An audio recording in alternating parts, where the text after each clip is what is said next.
At dawn, the desert is silent.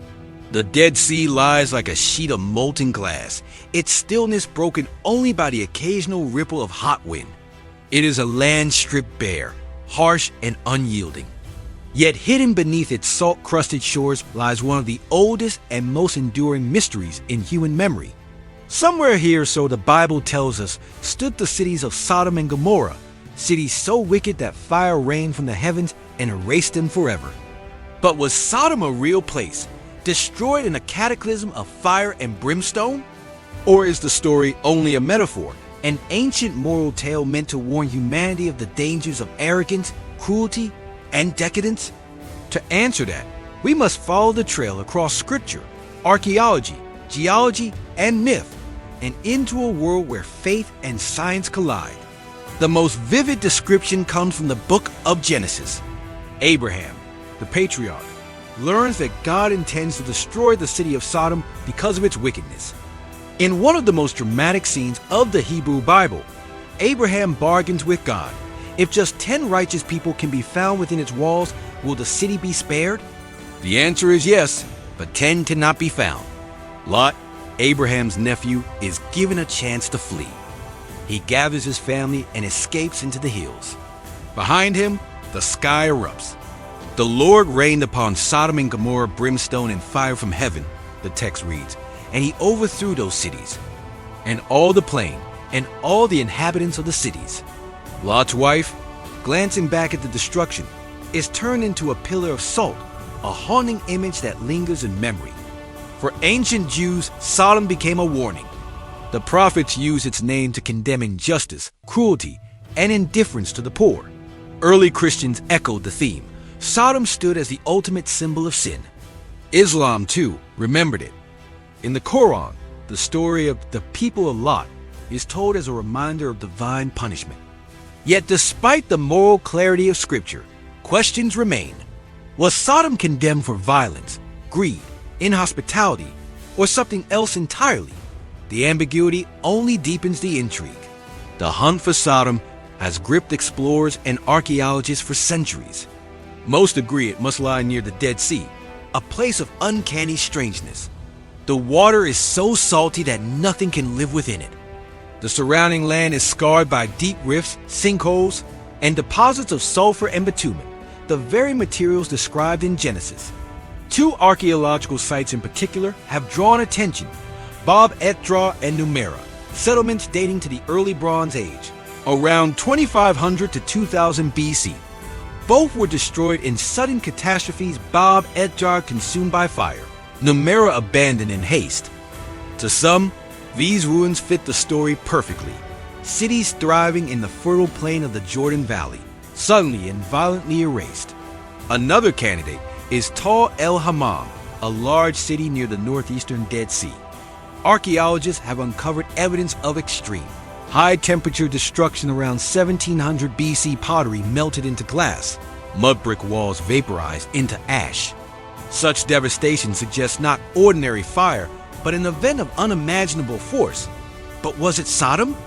In recent years, scientists have proposed a dramatic explanation for the destruction of Tall El Hammam. Around 1700 BC, they argue, a cosmic object, perhaps a comet fragment or asteroid, exploded in the atmosphere above the city, unleashing a fireball thousands of times stronger than Hiroshima.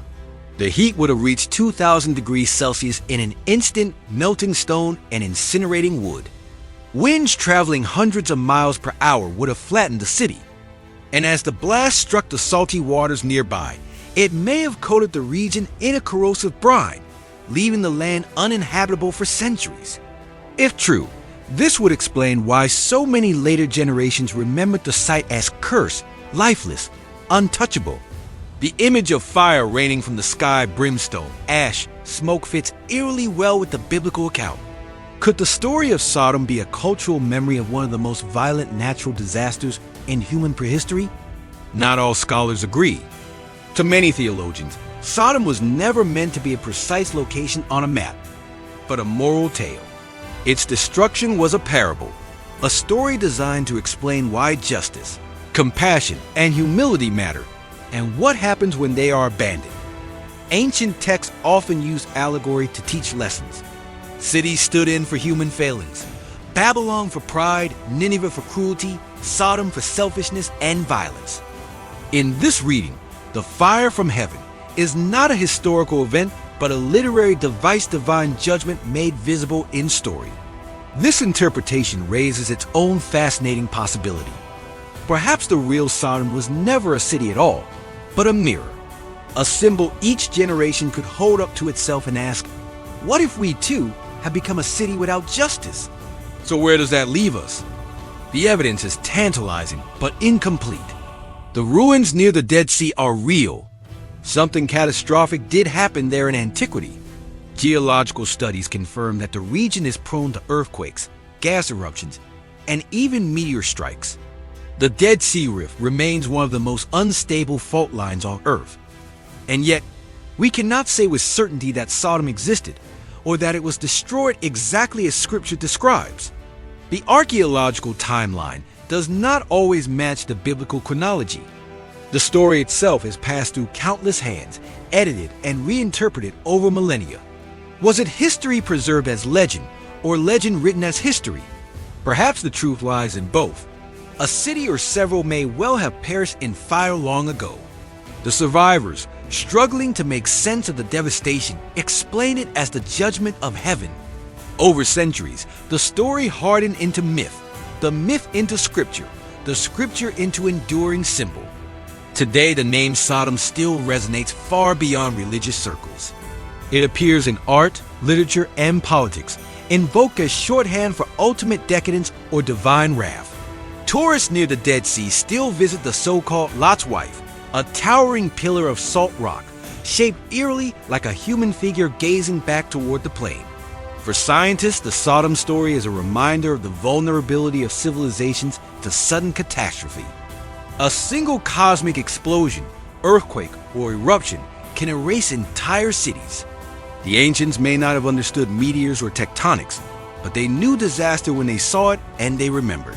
For theologians, it remains a profound allegory about justice and mercy, arrogance and humility. Whether or not fire literally fell from heaven, the story continues to burn with meaning. The mystery of Sodom will never be solved completely. Too much time has passed. Too many records are lost. But perhaps that is what gives the story its enduring power. If it was history, then it is one of the earliest accounts of natural catastrophe human memory of a city erased by forces beyond comprehension. If it was metaphor, then it is one of humanity's most enduring parables, a timeless reflection on the dangers of injustice and excess. And perhaps it was both. A fire did fall upon the plain, leaving ruin in its wake.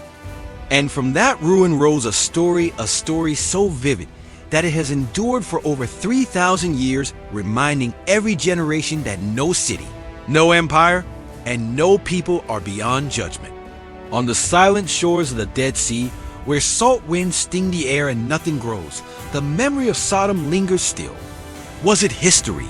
Was it allegory? Or was it something far stranger, a place where myth and reality became one? The desert keeps its secret.